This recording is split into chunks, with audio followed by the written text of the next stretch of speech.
Israel ने और इनके रेजीम ने इस झूठ की बुनियाद पे ईरान पे हमला किया है, हमें इस हमला का मजम्मत करते हैं। Iran's sovereignty was violated in violation of international law. Military leadership was targeted not on the front lines or on a battlefield or in a war room, but while they slept in their homes in apartment buildings, resulting in the loss of not only their lives, but in the loss of lives of the innocent civilians in Iran. Not only were military leadership targeted, but scientists were targeted, Janab Speaker. Journalists and media institutions have been targeted, Janab Speaker. And sabse bharkar, the most egregious attack is that in violation of international law on nuclear facilities. Any attack on a nuclear facility is not just a potential nuclear attack on Iran. For खुदा ना खास्ता अगर उस nuclear facility को नुकसान के नतीजे में कोई लीक होता तो वो उसका नुकसान सिर्फ ईरान तक महदूद नहीं होता. It would have consequences for all neighboring countries in the region, including Pakistan. तो हम इसको सख्ती से इस बॉम्बिंग को, इस हमला को का मज़म्मत करते हैं. Yesterday, Janab Speaker, the United States conducted a more expansive attack on Iran's nuclear sites, and the Israeli government is forcing the United States public into a war that the people of the United States do not support, once again based on a lie. The same lie that was peddled before the American public before the Iraq war in 2003. Today it is claimed that Iran is the one with weapons of mass destruction. We strongly and vociferously condemn the US strikes, and I call on the government to mobilize their foreign minister, who should try and create a group of like-minded foreign ministers who not only oppose this conflict, but who are at risk, severe risk to themselves, their people, if heaven forbid any of these strikes on nuclear facilities were to result in a nuclear leak. We must emphasize that an attack on nuclear facilities cannot be tolerated under any circumstances. Janab Speaker, there's a poem written in World War II or after World War II, which I'd like to first repeat to you and then rephrase in light of what we are currently experiencing.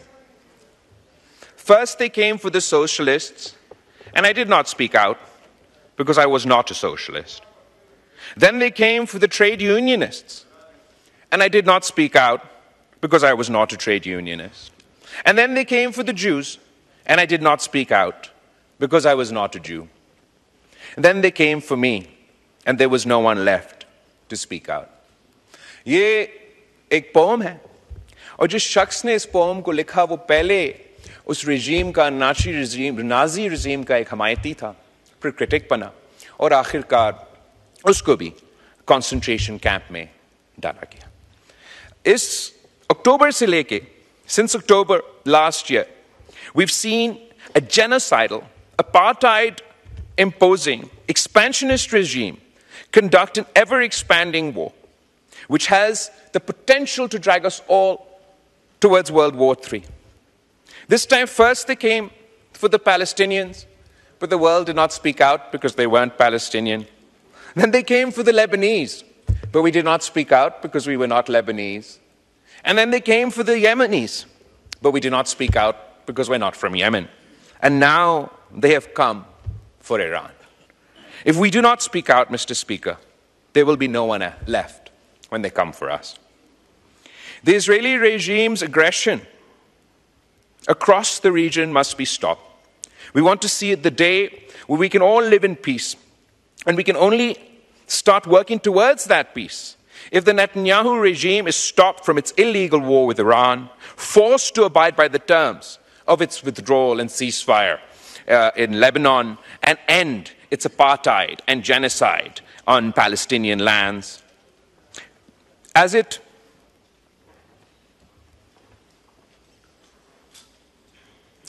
continues to bomb Iran, the world must not forget that this Israeli regime, this Netanyahu regime, is currently carrying out the forced starvation of Palestinians in the Gaza Strip. जनाब speaker, हमारे खित्ते में भी एक Netanyahu का सस्ती copy है, और मैं फख्र से कह सकता हूं कि हमने इस सस्ती कॉपी को जंग के मैदान में हरवा दिया, सफारतकारी के मैदान में हरवा दिया और बयानिया के मैदान में हरवा दिया.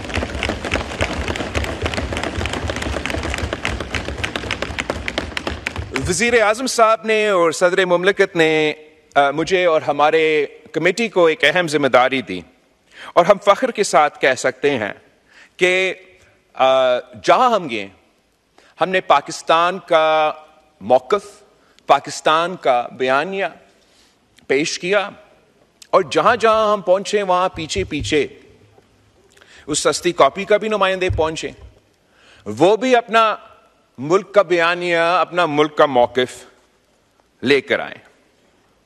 हमारा बयानिया तो अमन का पैगाम था, बट पीस थ्रू स्ट्रेंथ. हम एक जंग जीत चुके थे, उनका 6 जहाज गिरा चुके थे, और हमारा मौक़िफ़ ये कि हमने सीज़ फायर तो हासिल कर ली, लेकिन जब तक इस खित्ते में हम मुस्तकिल अमन कायम नहीं करेंगे तो ये ना पाकिस्तान के अवाम के मफाद में है, ना भारत के अवाम के मफाद में है.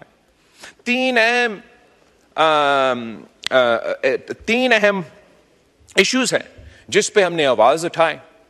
एक तो कश्मीर का मौक़िफ़, जो हमेशा पाकिस्तान के लिए एक अहम मौक़िफ़ रहा है.